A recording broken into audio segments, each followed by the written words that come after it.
This is Special Chronicles, giving respect and a voice to people with special needs. I shudder thinking how the world can be so cruel.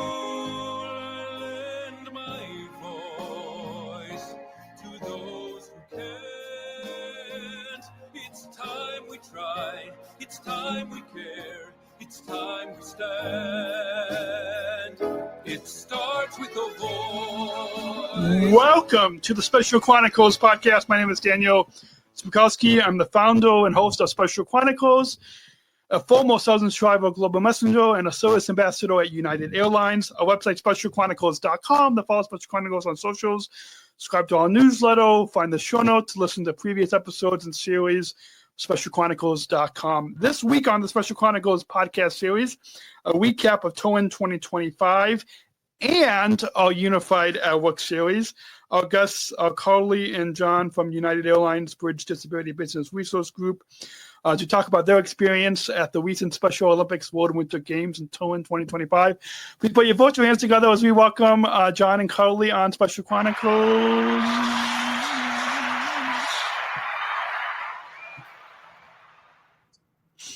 Welcome. Hello. And I know, Carly, I think when I ran into you a week ago, you said that it's finally time to make your appearance. I'm so excited. I'm so happy to be here, Daniel. Awesome. And so, yeah, I've gotten to know both of you from being on the Bridge BRG board over the past few years. And so, Carly and John, thank you so much for joining us today on the program. To start off, can you share your connection to our disability community? Sir, would you like me to start? Yeah. I'll go ahead. All right. Well, as you know, we're both part of United's Bridge Business Resource Group. Bridge is the BRG for accessibility. So we're focused on inclusion and the culture of the company being inclusive for individuals of all abilities. My connection to it goes back a little bit earlier in my day job, we call it.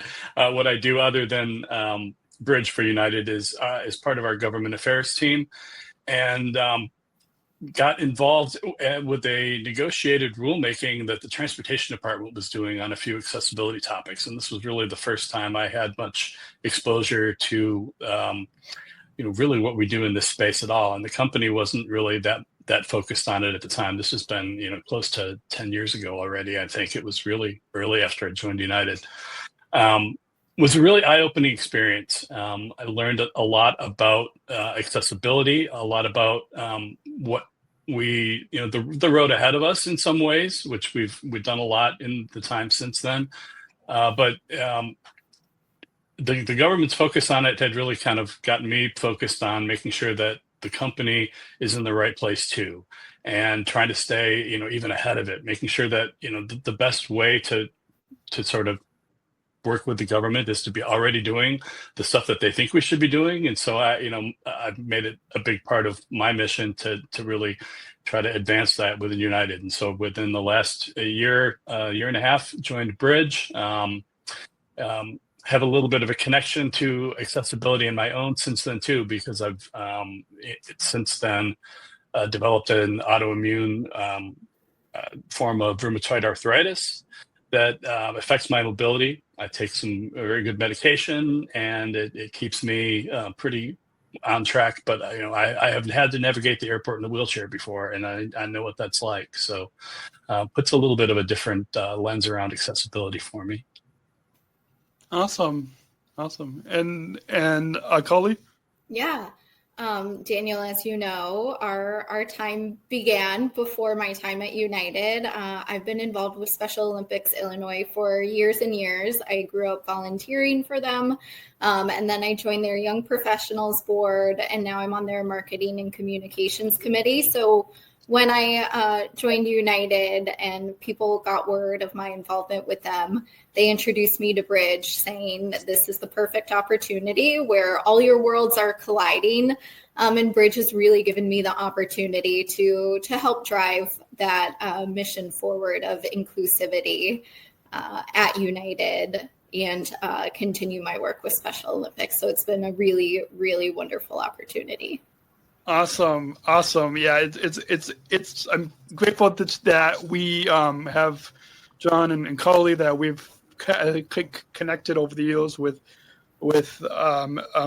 Bridge. And can you both share a little bit about how, and there's probably not that much, but that you can say about this, but maybe from both of your perspectives, or hearing other speakers like our Special Olympics chairman, Tim Shriver, hearing him speak.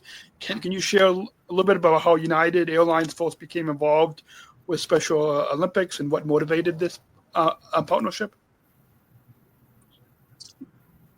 Yeah, I think that actually predates our time certainly my time at United. But I know we've been long-term partners with them, and it's a partnership that's very important to us, and we continue to grow. And so it was really such an opportunity to be able to join Special Olympics out in Turin at the Winter Games, and to be immersed with athletes and their families, and to really hear not only how the United partnership is beneficial to them and see that in action, but just how Special Olympics has impacted each of their lives personally. And so it's something that's near and dear to us. Yeah. In fact, you mentioned Tim Shriver. We heard him tell a little bit of the story at the Global Youth Leadership Summit's introduction, talking about how he approached United with the idea being that with our name, we have to be about unity. So with a name like United, it seemed like it was the perfect fit for working to develop the relationship with Special Olympics. And it has been. I remember, early on, again, not really being involved with it, but the partnership was rolled out at our Connections Leadership Conference, and has really been growing since then. I think that was before we had SOSAs, obviously, and the way that the partnership has developed since then has just really been great to be part of. Yeah, and just like you both, the partnership with United Airlines and Special Olympics even predates my employment at United as well. It's a good transition, what you said, John, and we'll move into inclusive employment and community engagement, which is not something that our world on Bridge deals with on a daily basis, but helps to advocate for and champion the work that other departments are doing. What has been the reaction from both employees and customers to inclusion of Special Olympics athletes like myself, the SOSAs, the service ambassadors in the workplace, and how do you ensure that the workplace is truly welcoming for people of all abilities? I'll quickly just add on. I'm constantly hearing from coworkers about the impact that we're making. I know that there was one customer service agent in Houston that had I think it was on Teams or some comment had said, it might have been a social media comment, but said that we SOSAs are the missing piece to United. I know just last week, when the middle of the week when we had all the storms in Chicago, a coworker was talking with my direct manager about how helpful I am every day at work. And so what's been the reaction that you both have seen of inclusion of us Special Olympics athletes, us service ambassadors? And Yeah. I mean, I think it's more of what you were kind of remarking that customer had brought up. I mean, we hear incredible things about just how much joy, really, our associates bring to their jobs. The whole thing is so much more, engaging for everybody when people are, loving what they're doing. And we know that our associates really enjoy being at the airport and interacting with our customers.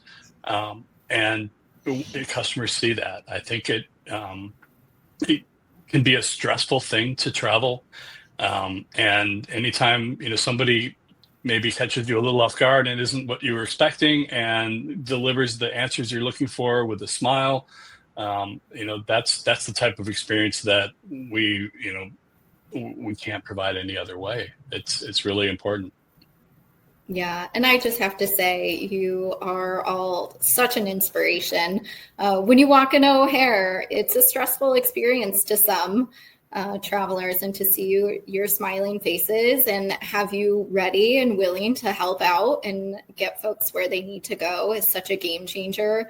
I see all the comments on social media of how big of a difference that makes for some people. And then I think employee-wise, it's, again, just such an inspiration to see the work that you guys do. And I heard from Special Olympics athletes out in Turin that were learning about the SOSA program to them really open their eyes into just all the possibilities that are ahead of them. And they were eager to learn more about the program and love to hear all the great stuff that you're doing.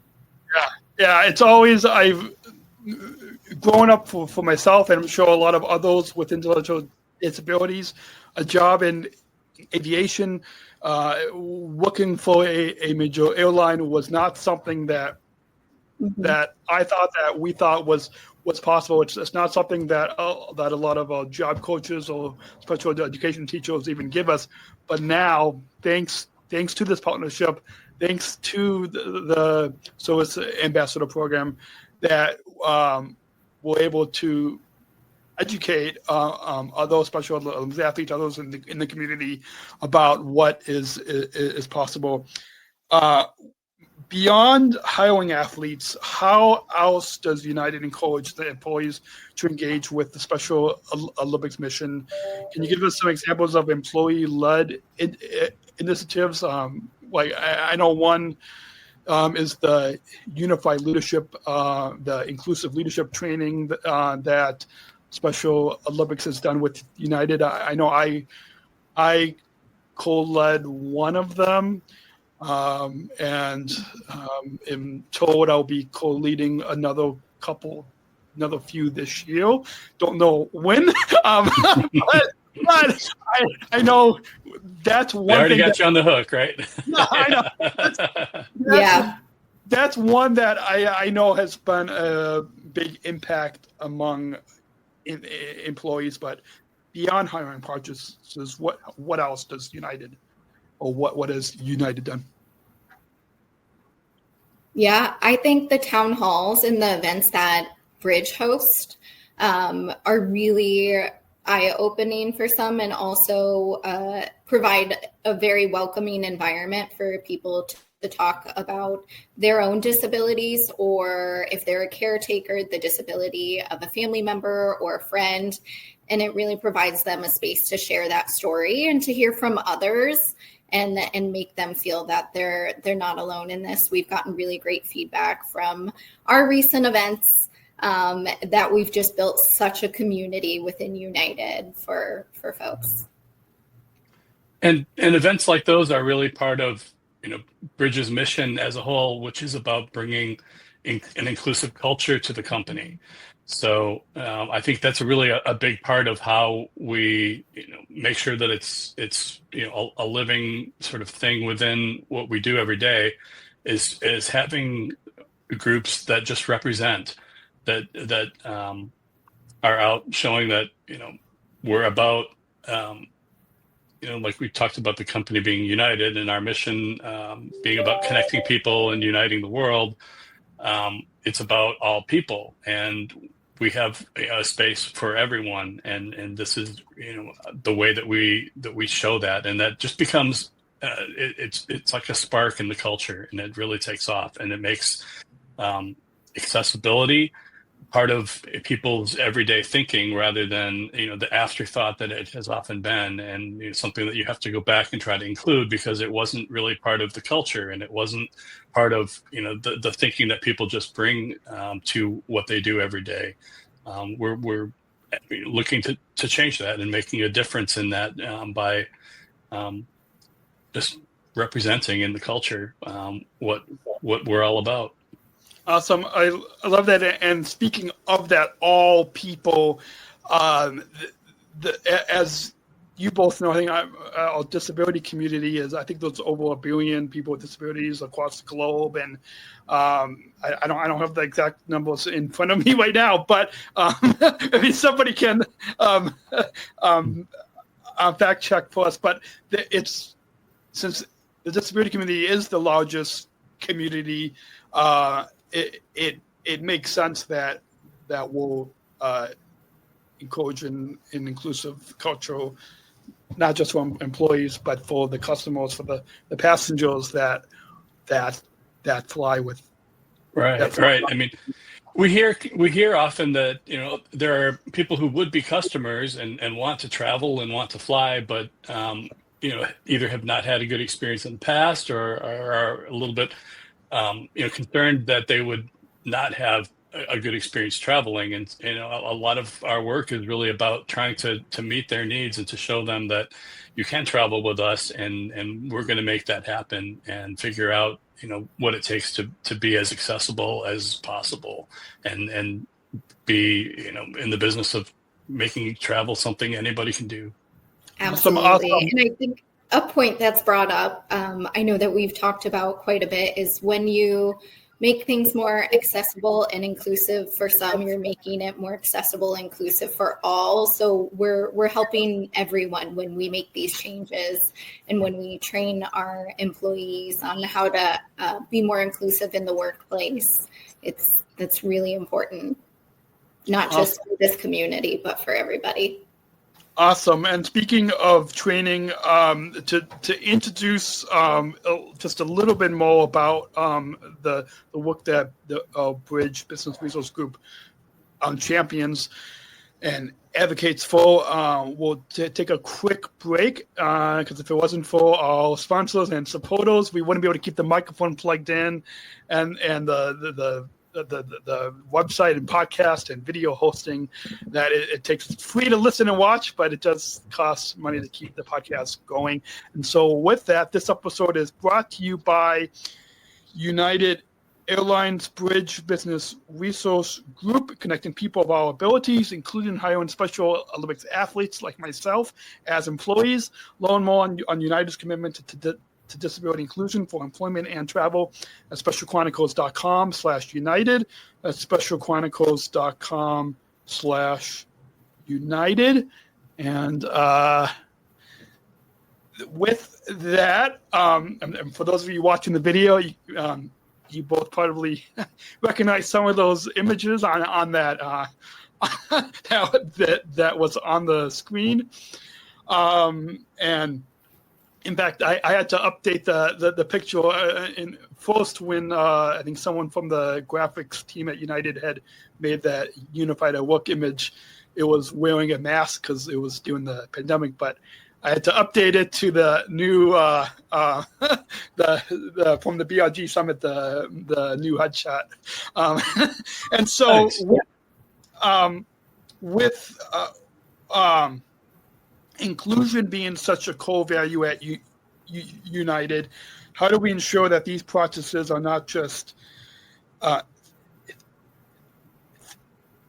theoretical, but actually integrated into the day-to-day experiences of both employees and customers?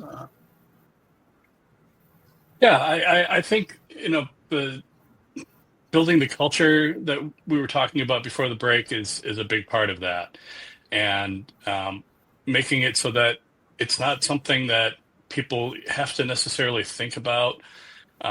It's not really even something that ideally needs a lot of discussion. It's just how we are. And so you have to start in small ways. And, that's the good thing about a group like Bridge or a business resource group at a company like United in general. They're really led by employees for employees, and anyone can join. So it's, there's a little bit of self-selection with people who want to make a difference, being the ones who sign up and, get interested in these roles. And, it's about just building a cadence of things that are demonstrating accessibility, demonstrating inclusion, by leading by example and not necessarily having to preach about it or making it something that seems like a big task or something that somebody has to purposely think about. We want to really build it into our culture, and we do that through organizations like ours. Awesome. Absolutely. And I will say, because we've created such a steady drumbeat of events, like our town halls, or when we have speakers come in and teach us how to be more inclusive in the workplace, it's an always on conversation. We're not just talking about it in October for National Disability Employment Awareness Month. It's something that's ongoing and in our day to day. Absolutely. And I know, I think a few years ago, we had Temple Grandin, who was popular in the autism community, and even a lot of the most recent town halls have been in encouraging among employees. Switching gears, because we really have, we have a lot of, the disability community is really broad. There's a lot of different, aspects, a lot of different ways that disability impacts people. And, we try to make sure that we've got something for everybody, and that everyone feels a sense of belonging, regardless of, whether they have a disability at all. And if they do, what it is. We really want it to be something that everybody has a place in. Yeah, awesome. Well, now switching gears to the recent Special Olympics World Winter Games in Turin, 2025, which it's a good transition, because just like the inclusive culture that United is building in our Special Olympics movement, as you both saw at the World Winter Games, but then also I know, Carly, you have discovered from your experience at the local level, that inclusive, like what this movement is about the inclusion revolution, and encouraging inclusion is important. I know my mom, after she first saw me compete, she said, if the whole world were like Special Olympics, then there would be no wars. I saw a clip from the opening ceremony in Turin. I think Tim Shriver talked about that you've come to the Special Olympics country, that it's really a supportive, inclusive, accepting cultural. So the Special Olympics World Winter Games in Turin 2025 is a major event. I've gone to the last two World Games in Berlin and Abu Dhabi, and then I was in as a Southern Tribal Global Messenger, the highest athlete leadership role, and then at the World Games in Los Angeles, I produced a daily podcast at those games, and so I've had experience what you both have experienced at the World Games, which is different than at the local or national events. How has United Airlines supported this event, and why is it an important milestone for the partnership?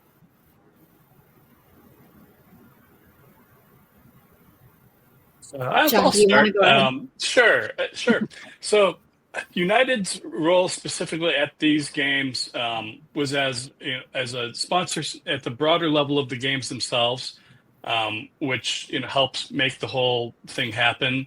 But we were really specifically there sponsoring the Global Youth Leadership Summit, and had played a bigger role in putting that together, which was really an incredible experience to be part of. We got a chance to, I made some remarks at the opening for that event, met a few of the other sponsors and the leaders for that group. And it was really, impressive to see how, they pair an athlete with a disability and someone without a disability. So it's a very unified program, and they work to, develop leadership plans to come back to wherever they're from. There were people from, all over. I think there were something like 30 different countries represented. And they all develop, their plan to go back where they came from and drive inclusion into their cultures at home.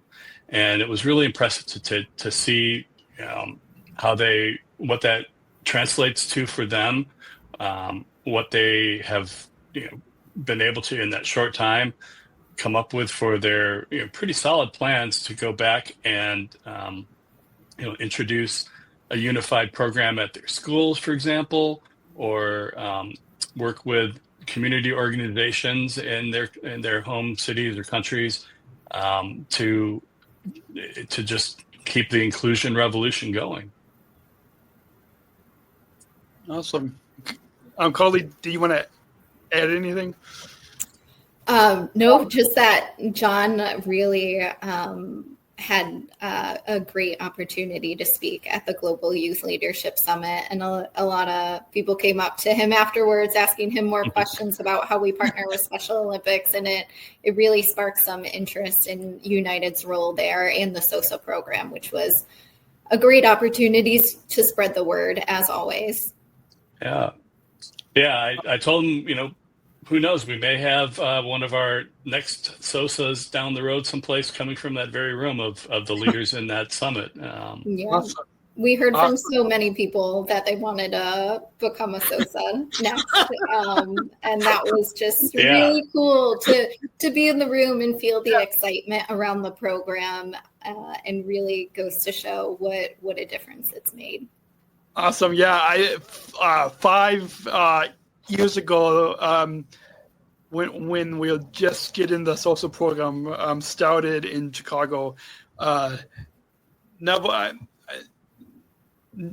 of us knew just how popular or just how impactful the SOSA program is. Yeah.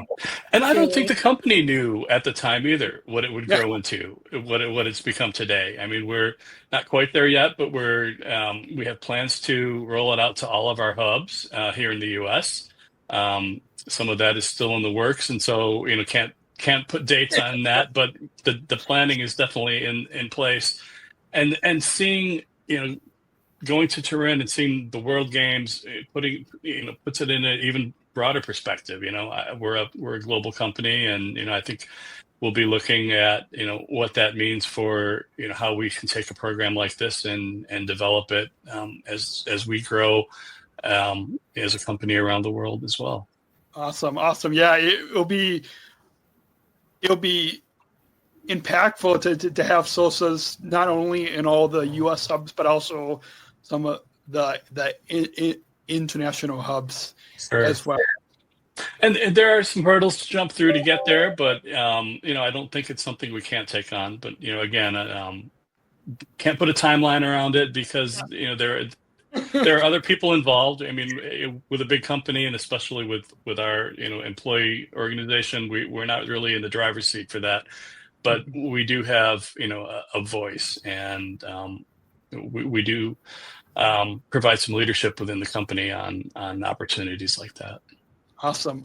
And this next part, I'll give you both a chance to kind of share some of your firsthand experience around accessibility and around being at the World Winter Games.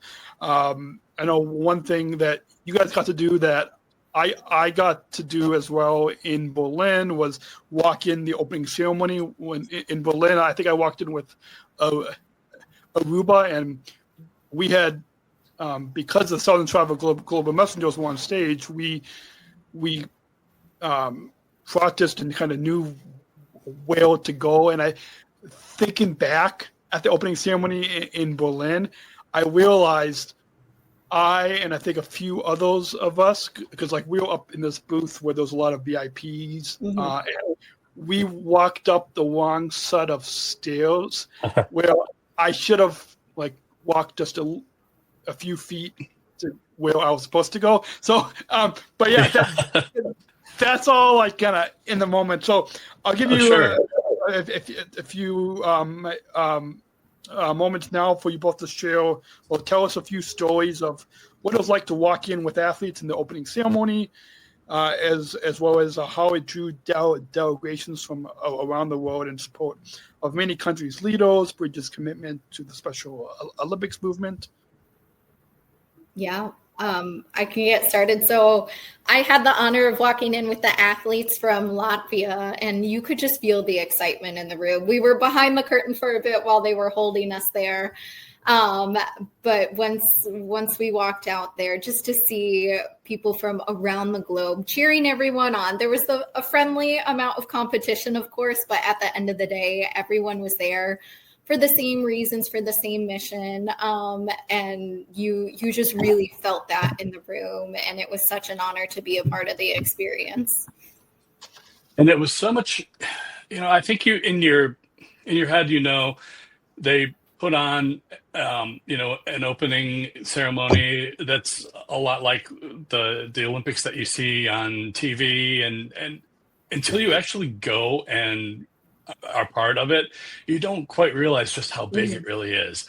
I think we were really struck by just the scale of the Special Olympics operation as a whole, but of the games, filling this pretty big stadium in Turin with the athletes and the spectators and the family members and the delegations that were attending there visiting. Was really neat to see. I had the honor of walking in with Indonesia, and I don't look at all Indonesian, and I don't know that they knew who I was, so I think they probably created a little confusion there, but it was a lot of fun. And you share, they were smiling, and they were happy to be there. They were happy to have the support of somebody who was encouraging them on. And so even though there's a language barrier, there's still the emotion and the sense of belonging that I think transcends that. And it was great to be a part of that and to get to meet some of the people backstage. When we were waiting for our countries to have their turn in the lineup, they had us sort of sitting with a number of other people kind of waiting in a similar position. And I got to meet a man named Bob Beeman, who has been part of the movement since I think the late 1960s, like way back in the day. He still holds the world record for the Olympic long jump, and it was just really neat to see somebody who, at his age, somewhere around 80, is still really dedicated to the cause, and he goes just about every year, it sounds like, and participates, and just amazing to see how it all comes together. Awesome.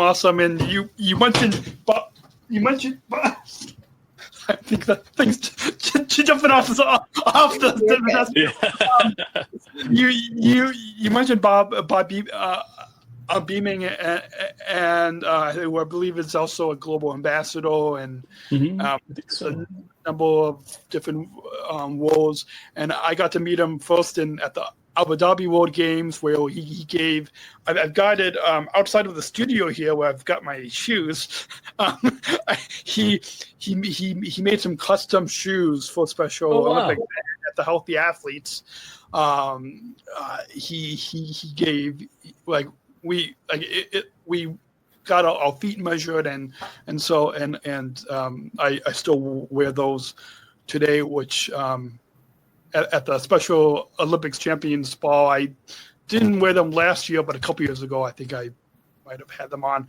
And then in Berlin, I met him again at a reception. So I've got a few pictures with. Yeah, awesome. Moving on, kind of back to the supporting how United Airlines supported the Global Youth Leadership Summit, which our listeners can go back on this series where we talked with, which you guys got a little sneak peek before we started recording, because I'm pre-recording out of Odo, but you all can go back and hear more in depth about exactly the impact of the Global Youth Leadership Summit. But the Global Youth Leadership Summit is another key event that United Airlines is supporting. How does this initiative align with United's commitment to inclusion, and why is it particularly important for the future of the Special Olympics movement? I'll start that. The theme for the summit this year, I'm not sure if it's the one that they've used in the past, but their theme was "The future is now," and the sessions and sort of the theme was really around everybody who is in the room, even if they're young, makes a difference, and I think somewhat even more so if they're younger, because their future is really our future for everyone. And so again, it kind of ties back to United's mission of connecting people and uniting the world, making the world a more united place, and doing that through sponsoring events like the summit that encourage people to think about their role in that, and to take some leadership in their communities to make their small part of the world a more inclusive space, which then grows to everyone. Sort of like we do with Bridge within the company itself. Yeah, and I think the importance there, as you said, is there's no small role in any of this. Everyone in the room really just demonstrated that. And also that passion creates change. When Tim Shriver was talking about the history of Special Olympics, it's just really moving to hear how it all started and how it continues, and is driven forward by the people that were in the room and at the games and beyond that. Awesome. You just really see that passion from people, and it makes it there's an excitement in the air. It's just a energizing sort of place to be. Even being a few time zones ahead and having some long days, the enthusiasm and the energy that you just get from anybody or everybody there keeps you going, and never felt like, oh, this is one more thing we need to go to. It was always, just a lot of enthusiasm. There's speaking to that point, there was something that one of the youth leaders in the podcast that I just recorded highlighted that in particular, talking about how it's all about having fun.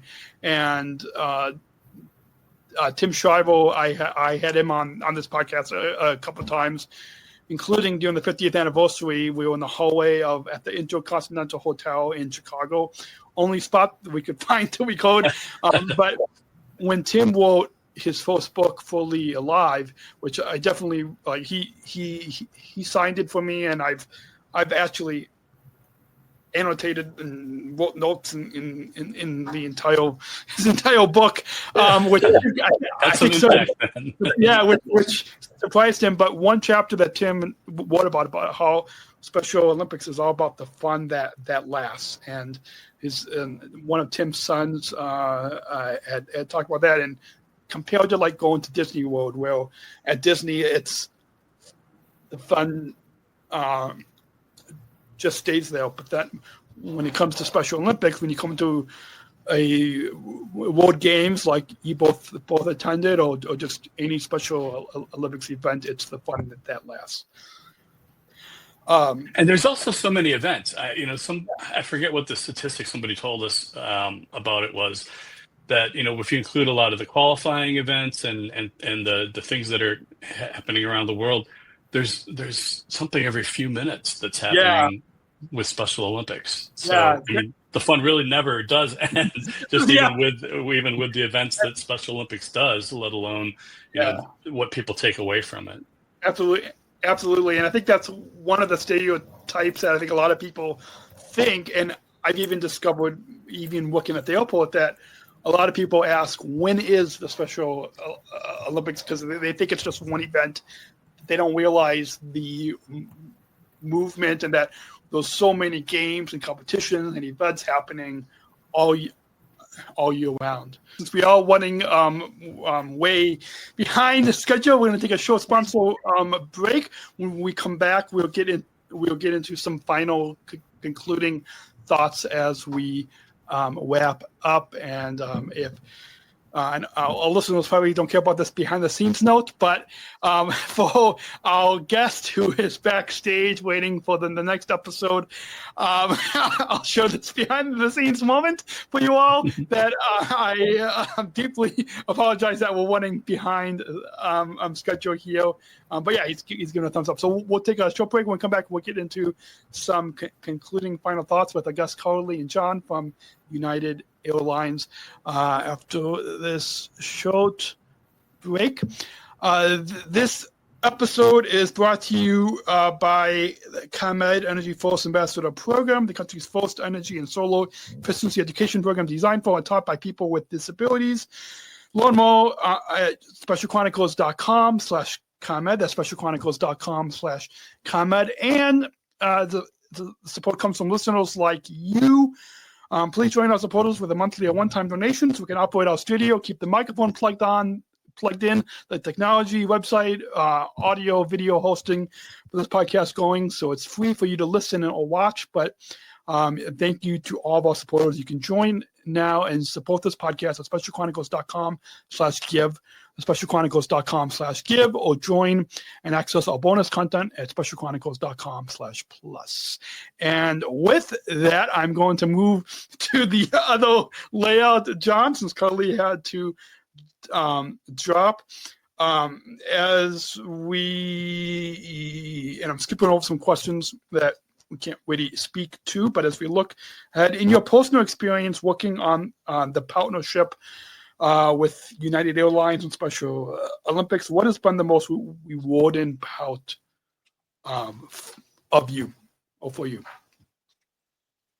I think the most rewarding part for me is the positivity that everybody involved with it brings, and that shows up in just making the events that we do with Special Olympics so much fun and feel so rewarding.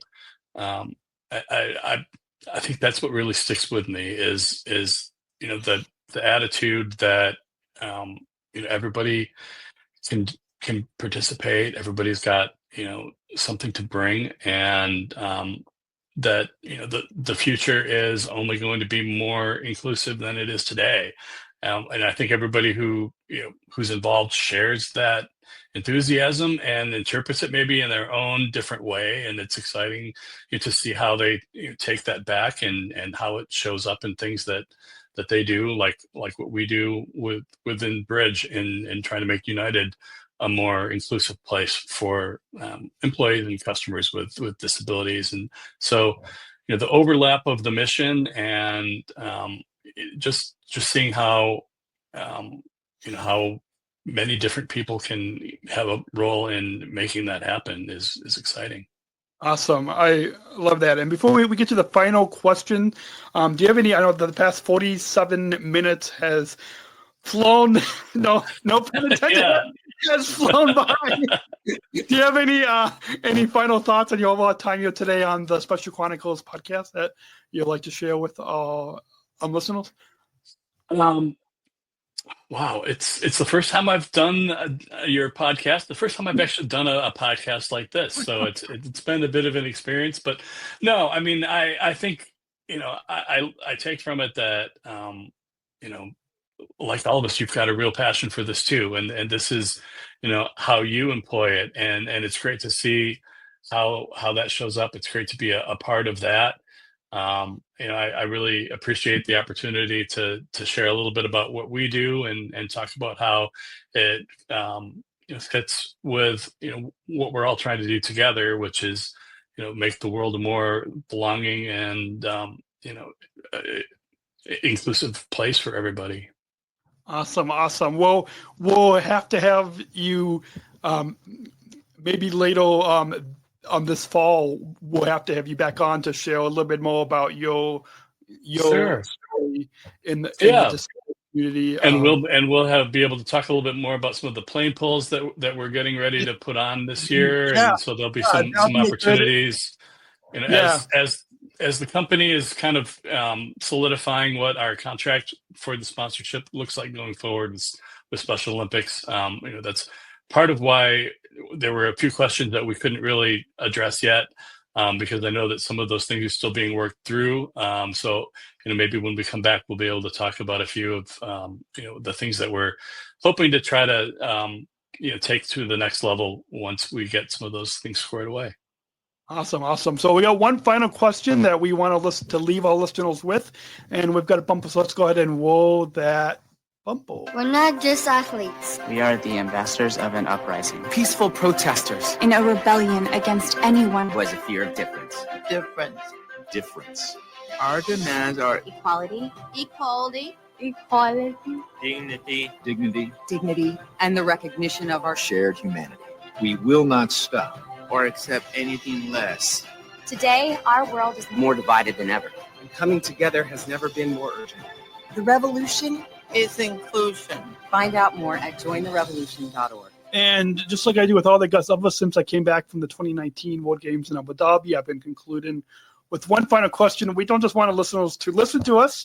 Yes, we want them to listen to the podcast. The bigger part is we want our listeners to bring inclusion back into their communities, workplaces, schools, into society. And this question will help our listeners to do that. And so, John, if Carly was still here, would get her answer as well. But we'll have to have her back on as well. So, John, what does inclusion mean to you? Yeah, thank you. I was trying to think of something that may not be what everybody has told you before, so I'm hoping that I'm not being repetitive. But I think inclusion really means challenging your own assumptions in a lot of cases. It means not being limited by beliefs that you may have brought with you or things that you might have heard about something, but recognizing that there's something unique and there's something exciting and encouraging and about what everybody brings to the table, and challenging the assumptions that you might have had about what that was, lets you see it in a different way, and lets them be themselves and lets you be yourself, and lets you work together to get things done in a way that allows everybody's unique perspectives to be respected and to show up in the finished product, whatever that is. So yeah, I'd say really, to me, I'd bring it back to about challenging assumptions and recognizing the value of diverse perspectives. Awesome. Perfect way to wrap up this episode. A few final plugs that we want to remind you all listening in. You can shop our merchandise store of Disabled Voices Matter merch. We have t-shirts, hoodies, coffee mugs. 60% of the profits will go back to Special Chronicles. You can shop now at specialchronicles.com/shop. That's specialchronicles.com. I'll have to get a mug for my next appearance.